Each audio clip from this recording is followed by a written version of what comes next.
Hello, this is David Brim, and I'm the founder of Orlando Entrepreneurs.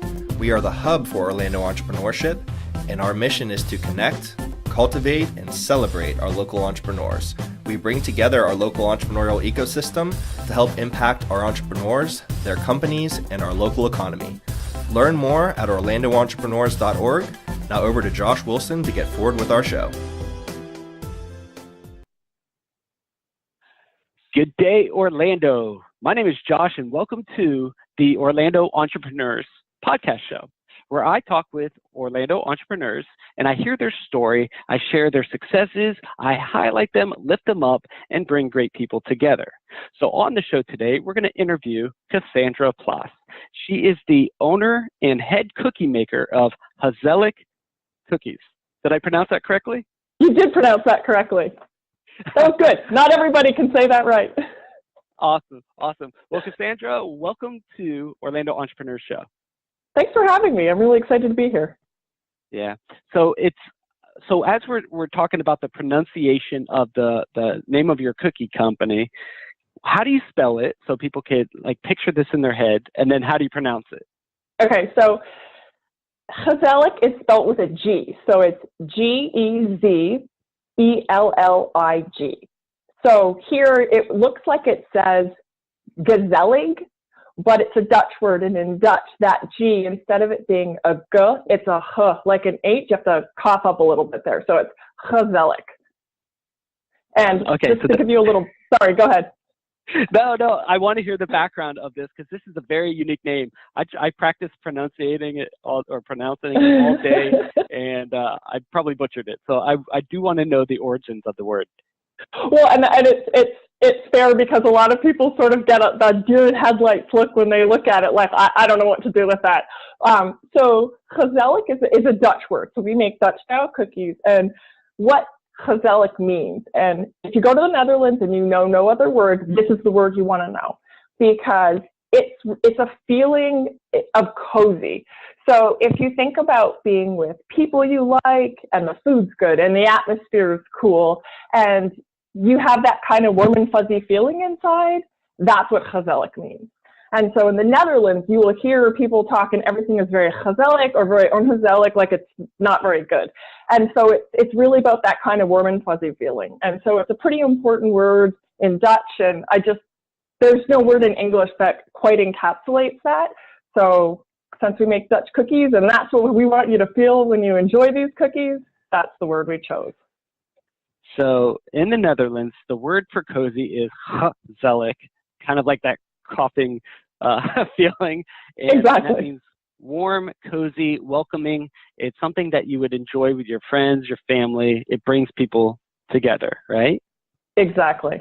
You got it. Okay. So how did you become the head cookie master there, head cookie maker, and how did you choose that name? How did you start this company? We want to know all about you, Cassandra. So it's funny. It's certainly not an industry I ever thought I'd work in. I went to school for fashion design. I started off in that industry, switched into banking and a few other things. But I grew up, my dad was born in the Netherlands. And so I was born in Canada, and I grew up in Canada, but we grew up with, my dad's side of the family, we celebrated Dutch culture. And a big way that we celebrated that was through food. And so when I went to my grandparents' house, my Oma and Opas, my Oma, so I will step back and say, my grandparents never bought a loaf of bread in their life.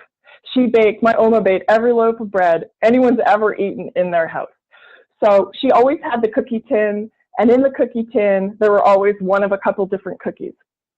And one of the cookies that she used to make is a cookie called a Kniepertjes. And what that is that people sometimes look at our cookies and they think of pizzelles. And so it's made in an iron like that, but it's super, super paper thin, and it's rolled like a cigar. So it's all really thin, crisp layers with lemon zest and vanilla and cinnamon. And I mean, I've eaten my weight in these cookies many times over growing up. And my aunts would try to make them, and my dad still makes them. And this is just something that everybody's into making. But it's very hard to get an iron in the US or in Canada that's thin enough to make these cookies. Everything makes them way too thick. And so it's always this big thing. Who can find an iron? Like, where can I get an iron to do these? So we had moved around the US quite a bit. And I like to cook and I love to bake and I love doing that for people. And we were living in LA and I was on a mission and I did this every like November, December. Like, I'm going to find an iron this year and I'm going to bake these cookies. So I go looking online and I found a company that said they make these irons and it said, like, quote, good for Dutch cookies. And in my mind, I'm thinking they want to make Kniepertjes, which is also very regional Dutch, and not even all Dutch people know what these things are. But I decide this company in Philly is obviously making this iron that I want. So I order this iron, the iron shows up, I try to make it, and for Kniepertjes, it's like a batter, it's like pancake batter. So the iron, totally the wrong thing, it just makes a big mess, it's way too thick. Like, I didn't know what happened, but obviously this isn't what they make. And that night I couldn't even sleep. I was like, what did I buy? What is this thing for? And then I realized the iron I bought was for making stroopwafels, which are caramel-filled waffle cookies, which are quite a bit different. So now I owned an iron, and now I had to figure out how to make stroopwafels. So meanwhile, my husband worked for a Dutch company, and what's very traditional in the Netherlands is when it's your birthday, you don't bring in the cookies, or you don't bring in, or sorry, people don't bring you in cookies or a cake, you do it. So it's my birthday, I bring in treats for everybody. And so my husband's birthday is close to Christmas. And so I would make cookies and he would take them in. And every year that box got bigger and bigger and bigger. And then I started taste testing on coworkers, and I would make people fill out forms, do you like A better or B? And this was just for fun. And meanwhile, we moved to Delaware and LA and back to Delaware and everywhere else. And finally in 2012, we decided, we lived in Florida at one point and decided to move back to Florida. We had a lot of friends here. We thought, let's go back to Florida. So we moved back to Florida, and that was at the point where I was looking at what was I going to do next. And I've always wanted to start my own business. And the cookies just became this natural thing, right? And so it was just something that there were cookies I grew up and I loved, and they remind me of my grandparents, and just these other ones that I developed on my own and started to play around with. And doing my research, it just seemed like, for some reason, this was the thing that I was going to start a business with. Wow. So you were doing fashion. You went to school for fashion design over in LA, and then you went on. You bought an iron. Now we're not talking about like a clothes iron. We're talking about a cookie making iron, right? Exactly. Yep. So if you think of like a waffle iron, but very thin. Okay. Is it like huge, or is it like, could it fit on a counter? Yeah. It's small. It can fit on a counter. So the original iron that I bought isn't much bigger than, if you think of like a waffle iron that makes 2 or 4 little waffles at a time. It's like that size, the original one I bought. Got it. So you're in fashion design, going to school for that. You guys are living out on the West Coast. You bought this because you wanted to remind you. Do you call her Oma? Oma, yeah. Okay, so dear Oma, you were trying to eat some cookies that she used to make, and you were missing family, so you bought an iron, mm-hmm. and you tried to make it, but you bought the wrong iron, so you had to switch your cookie plans to a different type of cookie, right? Correct. Got it. Yeah. And then you guys moved all over the United States and landed here in Florida. Mm-hmm. All right? Yep. Now, why did you choose Orlando, Florida? So back many, many years ago, we were living in Toronto. We've moved around a lot. So we were living in Toronto, and when I switched out of the fashion industry, I switched to banking. And there was a bank in Canada, CIBC, and they were starting to do what's called white label banking in the US, which means essentially they were working with grocery stores, and instead of you getting a CIBC bank card, what you would get is something with a grocery store. And so this had worked well in Canada, and they were going to do it in the US. And so I actually came down to Florida to work for that bank. And that's how I originally ended up here. And it's funny because I would have said, if you'd asked me 20 years ago, like, I wouldn't live in Florida. Why would I live in Florida, right? You think of it as it's just Disney and tourists and whatever. Why would I go there? And so I moved down here 18 years ago and made a ton of great friends. And my in-laws were down here as well. And they loved it and we loved it. And they went back to Canada and we moved to Delaware. But we ended up buying a place here that they would use as snowbirds. So they would come down, and we had so many friends that we just came down all the time anyway as well. So it's almost like we became Floridians by accident, but we just loved it here and we were just always back. And so in 2013, the end of 2012, we decided, let's move back to Florida. So we decided to move back to Orlando. Wow. Yes, this sounds like an entrepreneurial family. Absolutely.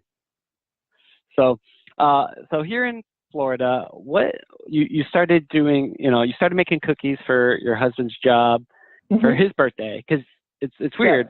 Yeah. You guys had to bring your own cookies in. Yeah. And then the demand for your cookies grew and grew, and you were doing this as a hobby, but you were doing it pretty smart by asking people what they like, doing surveys back and forth. At what point did it get to where you were doing all these cookies and you decided one day to maybe make a business of this? So what happened is when we moved down here from Delaware, I continued to work for the company I was working for in Wilmington and worked remotely for a year and a half. And as that was winding down, I was interviewing for jobs here, and there's always been a part of me that wanted to start my own business. But I'm probably not one of those people that has 10,000 different ideas of things to try. And so I always thought it would be more fashion business related. I have business plans in my head, but I'm a bit of a planner. So I'd had some of that and I was thinking about some of those ideas, but I was always a little afraid to pull the trigger, like when's the right time and do I want to do it, and, hemmed and hawed. But, as I was interviewing, I started to think, I always said I was going to do this, and it felt a bit like it's now or never. And then really looking at how the cookies were going and the reactions I got from people. And then I just started to research, like, will people eat these cookies? It's certainly not a style of cookie most people have heard of in the U.S. It's weird. No one knows how to pronounce the cookie or pronounce like any of this. Like, will anyone buy them? As I started to research, I realized that for stroopwafels, the caramel-filled waffle cookies, that while there are not a lot of manufacturers out there, I could see that there was starting to be a push in the U.S. to take this iconic Dutch cookie that people in the Netherlands go bananas for and actually start to really push it in the U.S. Like, they've always been here, but no one knows they're here unless they really go looking for them. And so it just seemed like, based on what I was researching and what we were doing, that there might be something smart in there. And this might actually be the right thing to start as a business. So something just felt like it clicked and it made sense. And this was the thing we were ready to, jump in and take the plunge with. So you're kind of kicking around the idea between doing something in fashion or these cookies. Now, let's just say you were going to do fashion. What did you do in the fashion world? Like, what kind of adventures did you have, or what kind of business did you have in mind? I see a smile. Okay, good. We're on to something. So when I actually went to school in Syracuse, and when I worked in the fashion industry, I worked for a couple of different companies. I did a few different things. I worked initially. I did some customer service, and then I did sales. Sales is not totally my thing, but I do love products, and I love understanding how things work. And I don't sell things well if I don't believe in the product, but if I like the product, I can get very excited about it. And so I originally worked for a company that did swimwear and hosiery, and we did these, like, our swimwear was really well made, and so I would go around and do demos and sell swimwear. That was fine. But then I worked for another company where for Club Monaco, and I did production for women's casual knits and sweaters. And it's a crazy industry to work in, and all the stories are true. It can be very tough, but there's a lot I learned, good and bad, working in that industry, especially in my last role. So it's the industry I always wanted to work in, but at the same time, when the opportunity came to switch to banking, it was also a really good change for me, and it's something that I'm really, really glad I did.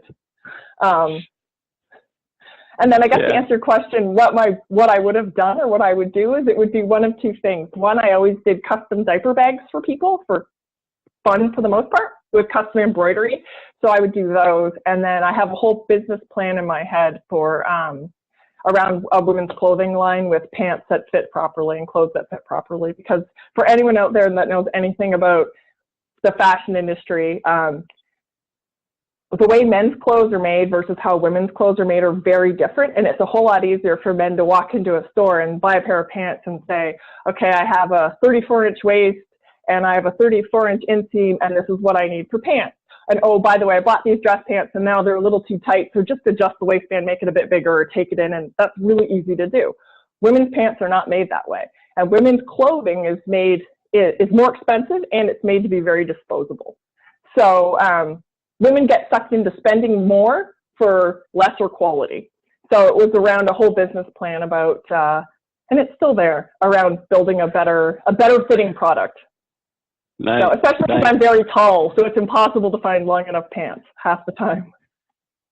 Yeah. Well, I'm not a very tall person, and I have a hard time finding pants that fit. So we might be onto something here. All right, we can talk about this.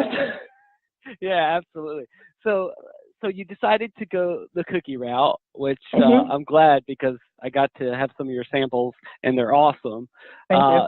So you at what year did you start this cookie company, and what did it look like launching something from nothing? We officially launched in May of 2015. So we're just coming up on 3 full years. And I spent about 8 months prior just planning and researching. And it's funny you asked that, because I was talking to someone else yesterday that has their own business, and how funny it is to look back, and even a year back seems like a million years ago in some ways. Like you look at what you've done and you're like, sometimes you step back and go, that's really cool that we did this. And then some things you're like, why did I do that? That was really stupid, right? I wouldn't do that again. So 3 years ago, I look at like our packaging, how certain things have changed,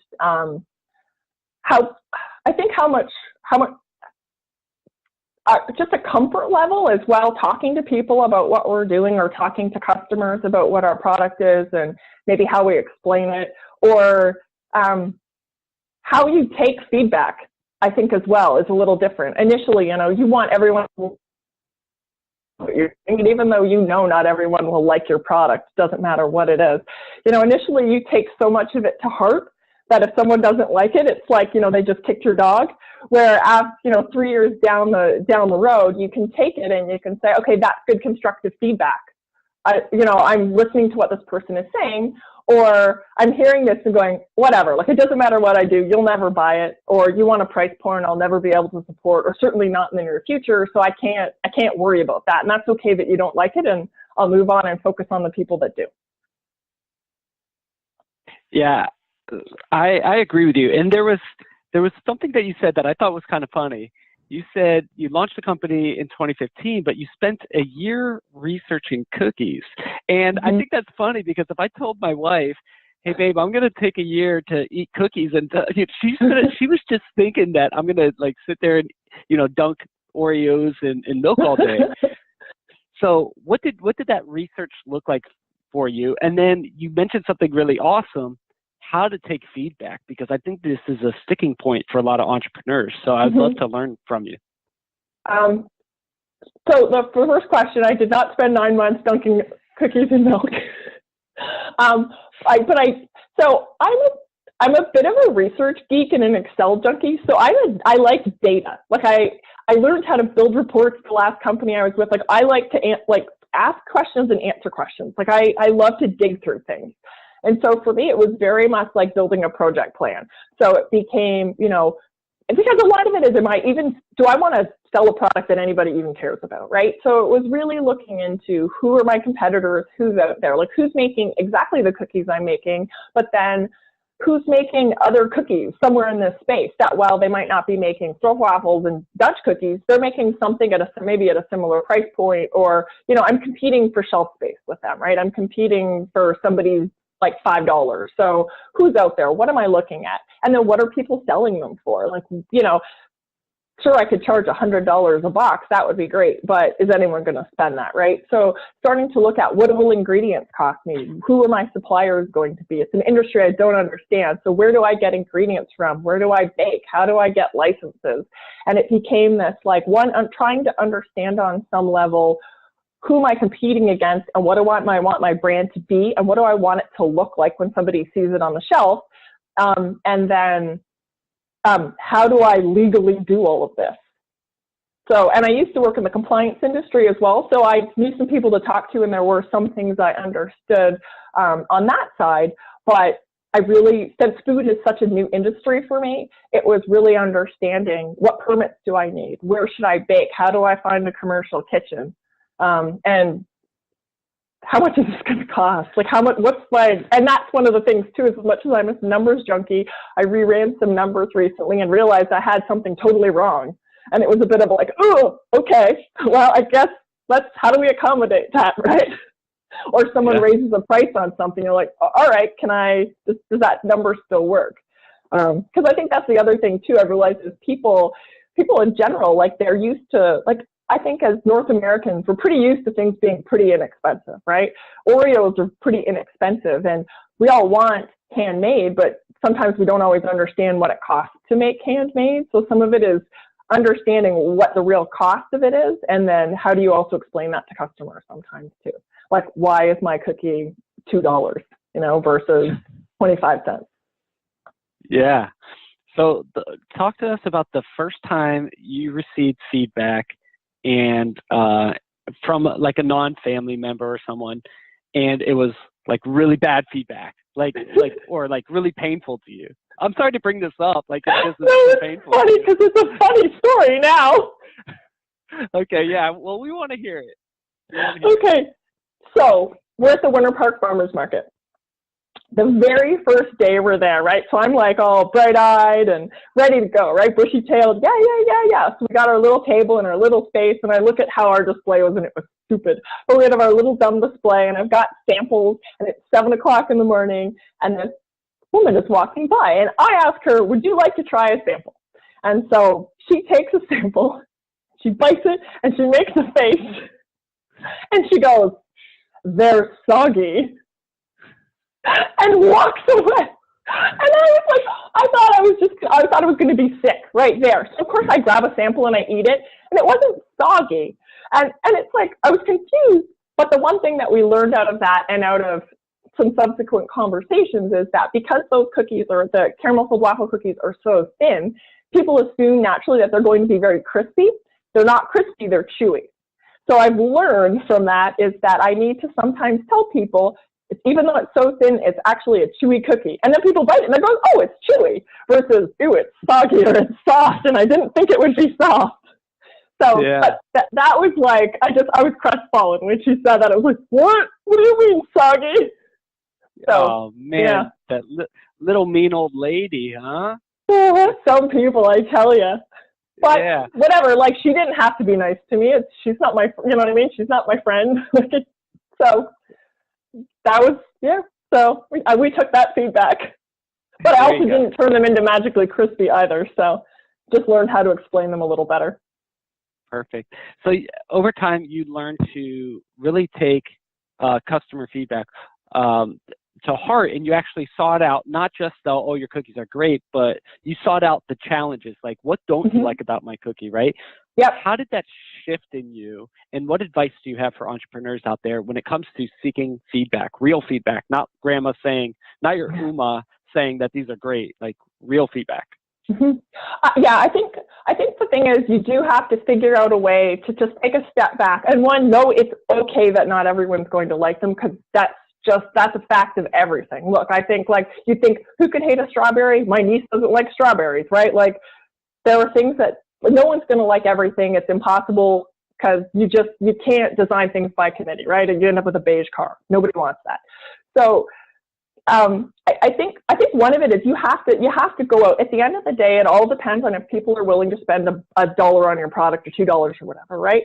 So sometimes the best feedback, and I think that's for things like farmers markets or sampling where you sell when it comes to food, is really important, because at the end of it all, even if sometimes people won't tell you to your face they don't like it, and you can sort of tell sometimes when they're like, I don't really like this, but I'm not going to be mean. At the end of the day, did they buy your product or not, right? So you sort of look at how many samples am I giving out and how many people really buy it. And then from that, sometimes people will be totally honest, like the lady, and tell me they're soggy and she doesn't like them. But sometimes there's subtler things, or sometimes people can give you really good, honest feedback about what they do and don't like. And then part of it is up to you to say, 20% of people tell me they don't like, they think the cookie is too sweet or it's not sweet enough. So what does that mean? Do I care about changing it for that 20%? Maybe I do and maybe I don't. But you can look and say, well, what's consistent feedback I'm getting? And is there something that makes sense that I should change because I'm hearing something? Or, is it something that, probably whatever I do, they'll never buy it. Or if I change it to make that 20% happy, this 80% will no longer be happy. And I think, like, for example, one other bit of feedback I got from someone that sells our cookies recently is he was telling me how, so our current packaging, which is changing soon, is our logo on the front, and then we have a sticker on the back that has the NutriPanel, so all the information about the ingredients and how many calories and everything. But there's not a lot of product information. And he was saying how, if some of this were bigger on the front of the package, it would be an easier sell for me. And sometimes people say, oh, $2 for a cookie, like that's a lot of money. But if you call it something different, like if you advertise that it's vegan on the front or advertise some of that, they're willing to pay a premium. So you might want to consider having that information on the front in bigger letters rather than on the back in smaller print, which I thought I've been thinking a lot about, especially as we're changing our packaging, and how do we get a little more information on that package out there when we're not standing in front of someone saying, here, try my product, buy my product, right? So how do you use that marketing language to speak for you when you're not there? Wow. See, that's incredible feedback, because there's a huge push right now for, vegan foods and healthy foods. So just saying that it's vegan, you could offer this for a premium because you're talking to a very specific niche of people who value that. Yeah, that's great feedback. So you started making cookies. You became the cookie master. Not the Cookie Monster, which I love the Cookie Monster, but you started making these cookies. And what was your first approach to the market? You went to farmers market. Talk to us about that experience, and what was after that? How did you progress? Yeah, so when we got into the Winter Park Farmers Market, that's what we consider our official public launch date. So we started there at the end of May 3 years ago, and then we started our website. A month later, our website was up, so you could order off of our website. And then from there, we had worked on box packaging to put the cookies in. So the cookies are all, for people that don't know, the soft waffles are all individually wrapped. So they come in a box of 16. So each cookie's wrapped, so you can use it as a grab and go. And then the box is designed so that it pops open so that if you're in a store, it could sit as a grab and go item. So you're not buying the whole box. You can grab one cookie and buy one cookie. But then online, you're buying a box or little packages of 6. So we started farmers market and then online. And then as we got that box design done and the packaging done, I think it took us about 6 or 7 more months, we started approaching retail stores and started slowly getting them into some stores locally. Wow. Okay. How do you get your cookie in a retail store? And where could people find some of your cookies? Give us an example of some retail stores. So Ancient Olive, all the Ancient Olive stores in Florida, they have 4 stores now. We're available there. There's one in Winter Park in the Hidden Garden, which is an awesome store. If your listeners have not been there, it's really a great store, great staff. You can try anything. It's very cool. So Ancient Olive is one, and they're one of the first stores that carried us as well. It was definitely something I found difficult to go out and introduce myself. Hi, you don't know me. Please buy my cookies, sell my cookies. That was something that was difficult for me to do, but Ancient Olive was one right out of the gate. They've always been really great. And Swine and Sons is another. They have our cookies and our ice cream sandwiches. They're a wonderful spot. They've been carrying our stuff. Lucky's in Orlando on Colonial. Lucky's carries them. And then all in, we're in about 26 stores in Central Florida. And then our vegan version is in a couple stores across the country. Wow. So that's pretty cool. So Ancient Olive, did I say that right? Ancient Olive? Yes. Ancient Olive. Cool. So that's the first place that you walked in. How did you approach them? We want to hear your pitch. My pitch. I hope my pitch has gotten a little better. I think I generally walk in looking like a deer in headlights, like, oh, hi, I have cookies. But no. My pitch may not be a whole lot better, but essentially, we're a local business. We make Dutch style cookies. These are the cookies we make, and I always bring samples with me and just try to talk a little bit about what the cookies are. So, the one big thing is coffee shops were the thing I thought would be the big hit, because in the Netherlands, these are all cookies designed for coffee. You take stroopwafels, you put it over your coffee or tea, the steam melts the caramel. This is how people eat them, right? Like, this is the thing. And I thought, and this was my business plan going in, coffee shops are the way to go. Coffee shops are going to love these because they're so perfect. Coffee shops don't really care about me. Coffee shops don't necessarily want to sell my cookies, right? So that was really hard, and I had a hard time trying to work with coffee shops for the most part. But it became like the thing where I had an easier in became stores like Ancient Olive, which, again, they're just great, right? And someone else that was working with them I met, she did an introduction for me, so that helped me a lot just to get through that initial past that gatekeeper, and then to sit down and bring samples. And yeah, they were really easy to work with. And then the other funny thing for me are brewers are really fun. There's a really great network of brew pubs in Orlando. I'm sure a lot of people are aware of. And there's something about brewers that I think they like to experiment. They like to try things.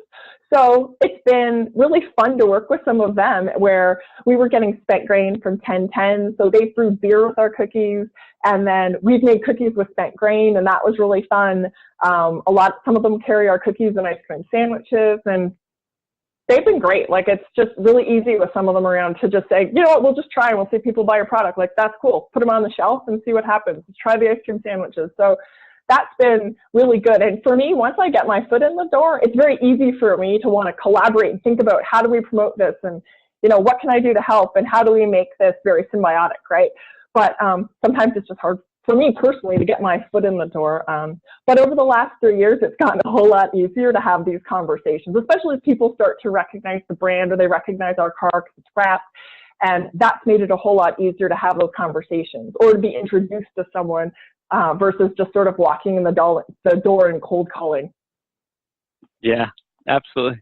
So talk to us about the kind of people, because, these are a healthy-ish, food, right? So Talk to us about the kind of people, like, who's your ideal client that really loves these, the end user? It's so runners and cyclists will use them as fuel food, the stroopwafel specifically. So there's definitely a base of runners that will buy them, and because they're individually wrapped, so it's easy to just take with you when you're going on a long run, or to use post run. So runners for sure. And I would say, because it's not a product that people necessarily recognize, although that's changing a bit with some of the airlines that are carrying stroopwafels, but it feels like it tends to skew a little younger. So I would say most of our customers are probably 25, 30 to 45. And tend to travel. So it tends to be people that have traveled, people that are willing to try new things, right?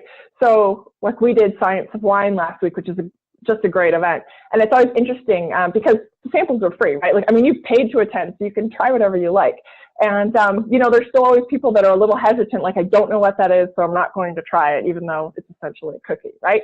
So it always feels like it's people that are either they know what the style of cookie is and they're very excited to see it because they've been to Amsterdam or they've traveled before and they're aware of it, or they had it on their United flight, or it's people that are just willing to try new things. So you've got people who are just like to be adventurous. It's like, I don't know what that is, but I'm willing to give it a try. And sometimes those people are the most fun because it's like, listen, just tell me about what you've got here and I'll try it. And I love that, because it's like, if you don't like it, you don't like it, but why wouldn't you try something?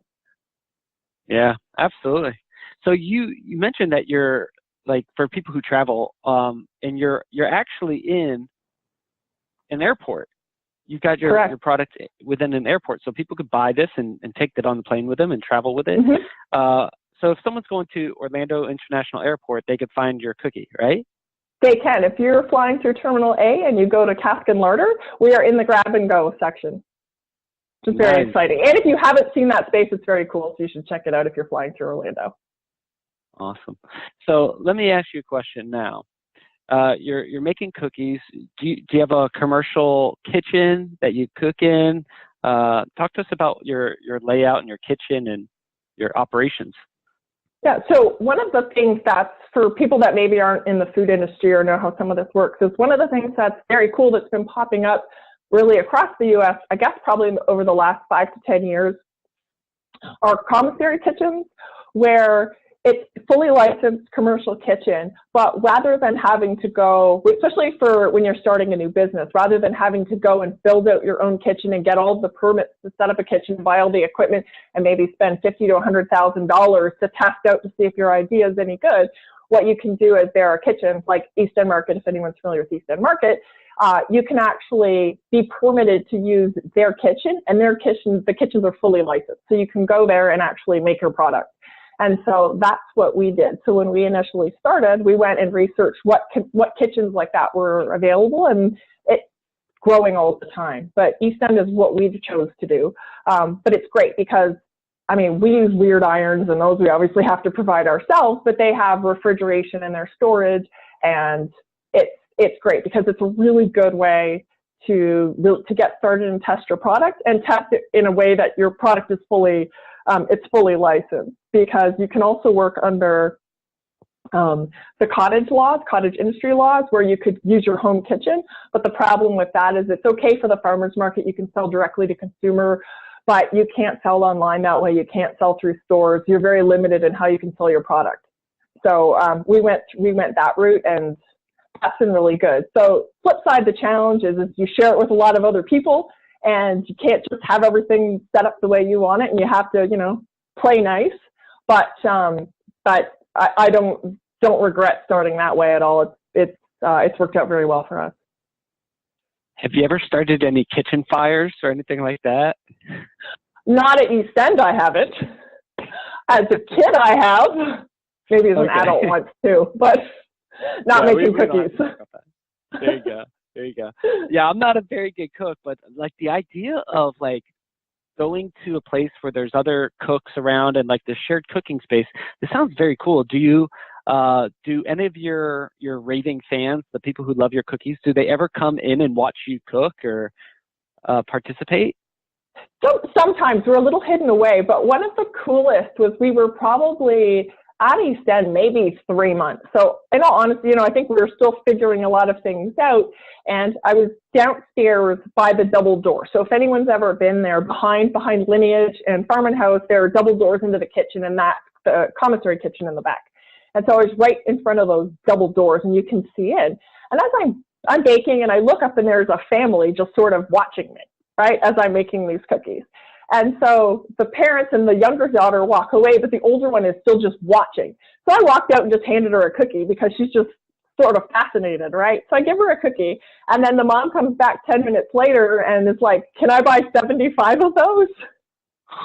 Holy moly. Like, what? Okay. So I'm like, how do I have to package these up for her? And it's so different 3 years ago than now. But very quickly, how do I package up 75 cookies for her? And that was pretty cool. So yeah, we would get that. We'd get people that would randomly kind of watch through the window. The one big thing is people sort of assume when I say I bake at East End that I have a storefront at East End, which we do not have a storefront. So that while they're sold at East End, we don't have our own store. So sometimes it's sort of educating people on the fact that it's not just the stores at East End, but there's this whole other community there that exists to help small food entrepreneurs start and grow their business, and that we're hiding in the back. Oh, that's awesome. Wow. So that was a good day. You sold 75 cookies to one customer. Mm-hmm. Were you pretty excited when that happened? I was very excited. That was pretty cool. That was the biggest order I'd had. So. Way to go. So you're making cookies, you're in airports, you're in retails across the United States, you're building and growing. What's next for you and your adventures with Hazelic cookies? So one of the things that's been happening that we just love is, for anyone that's familiar with promotional goods, it's one of those things that I think in a way it wasn't something we planned for, but it's naturally been happening. And so with our cookies, because the store waffles are individually wrapped, they have our logo on the front. But instead of our logo, we can put anyone's logo. So one of the very first orders we did was for a wedding, where everything was packaged so they would be the favors at the wedding. And since then, we've gotten calls without necessarily promoting it too much. We get calls from large companies, or for weddings as well, but a lot of large companies that will say, hey, we're going to this particular conference. Or we had someone last year that was coming to the Orange County Convention Center for a huge IT conference last year and said, hey, could you stand in our booth and make cookies for 2 days? So we stood in their booth and they made cookies for 2 days. But it's doing these some live events, but a lot of it is about wrapping these cookies for, you have a business and you go around and you see clients and you want to give them something, or you go to a big conference and everybody has tchotchkes they give out, right? Pens or fidget spinners, whatever it is. Well, why not give them food? Why not give them cookies, right? So the cookie gets individually wrapped. It has your logo or whatever it is you want on the front of the cookie, and you can hand these out to people, right? So we've done that, as well as gift baskets. So it's doing that promotional goods and doing those gift baskets.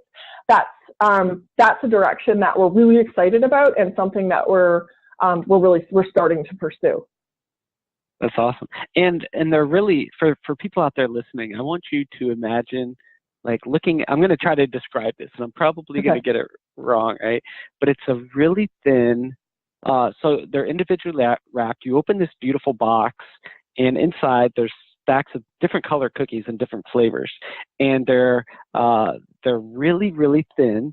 They're not crunchy or crispy. They're actually chewy, and they're very dense. They look a little bit like a waffle, and they're really thin, and they have great flavors, and there's flavors in it. So I hope you guys listening in, I hope your mouths are watering, because these cookies are good, and they give you energy, because a lot of cyclists use this, runners use this, and I'm in the fitness space, so like I love cookies. That's why I exercise. But I wanted you guys to like hear what that sounds like. So Cassandra, tell us about the flavors, why everyone's mouths are salivating. So for the Stolp waffles, what we call our original, and what the very traditional Dutch profile is, a little cinnamon in the waffle. And so the waffle's baked in a 6mm iron, split in half, and then filled with caramel. And so the caramel also has just a little bit of cinnamon in it as well. And that's the traditional. And we do a gluten-free version and a vegan version of that. And then from there, we have some different flavors. So we have a maple, which is maple caramel, so it's a little sweeter than the original. We have a peanut butter, which is a peanut butter waffle with a peanut butter caramel, and it's actually called David's Peanut Butter after our friend's son, who said to us, why don't you have peanut butter? And so we do. There is a cocoa spelt, which is a really dark, earthy chocolate waffle with spelt flour and cocoa. It's not very sweet, with caramel in the middle. And then we also just launched a brand new flavor, which is key lime, and it tastes like key lime pie. And I'm super excited about this because we did it at Science of Wine last week, and it was very well received. And as we're going around handing out samples to people to get feedback, the feedback has been incredibly positive. So the waffle is actually a little bit crisper on this. The texture is quite a bit different than our normal waffle. Like, there's oat in it and wheat bran, so you really get that texture like you would with graham, but with this key lime caramel. So that one will be on our website today. So I'm very excited about that. Yeah, now I'm probably going to go taste test some cookies for the next year, do some research, cookie research. So while we're all thinking about cookies, where could we go to find more about you, Cassandra, and more about the cookies, and how could people out there in the community who's looking to get into cooking, or maybe that's into have their products in retail and they just want to connect with other people like you, how can people find you and your cookies?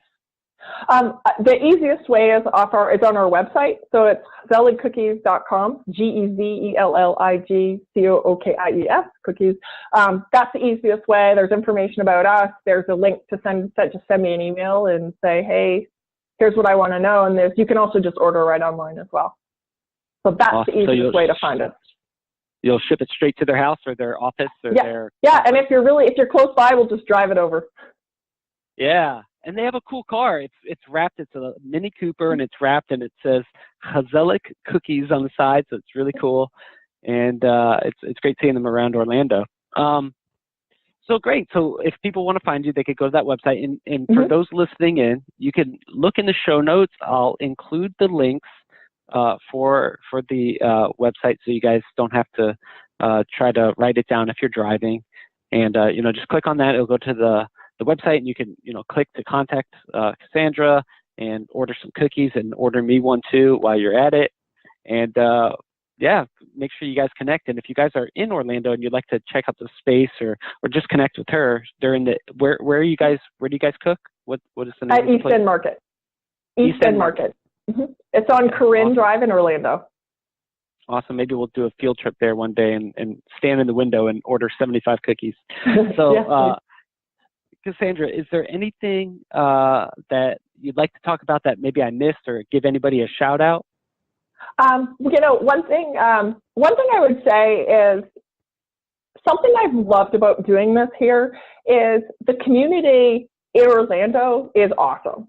And I would say this to anyone thinking about starting a food business is I have met, coming not from this industry, so many people are willing to share information or like give really helpful advice or save you some agony. And I would say, like, go out there and assume everyone's on your team, right? Like, even people that maybe don't give you the best feedback, most people I've met are not afraid to share what they know. And it's been really great because it saved us some agony. And then hopefully I've done the same for other people too, by sharing, like, hey, you need a NutriPanel? Here's how you can get a NutriPanel, right? Or you want to do this? Here's what I've learned and here's what I know. Or try this vendor's really great, or talk to this person. So, I mean, there's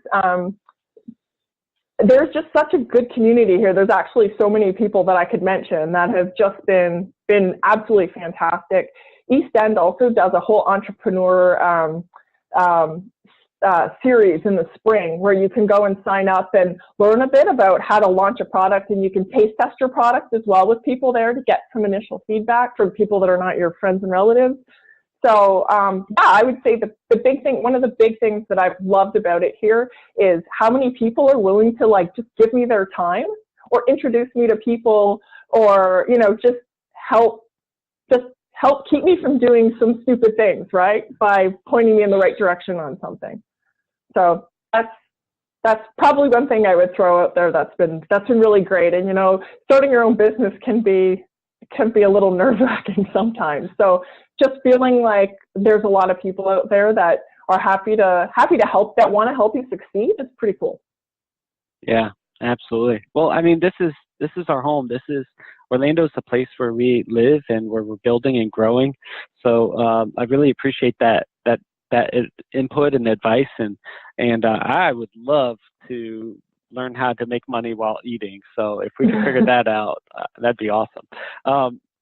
Cassandra, thanks so much for coming on the show and sharing your experience, and just really diving in and talking to us about cookies and about your story and all the adventures that you and your family have had. This is actually wonderful. I think Oma would be extremely proud of you and your cookies.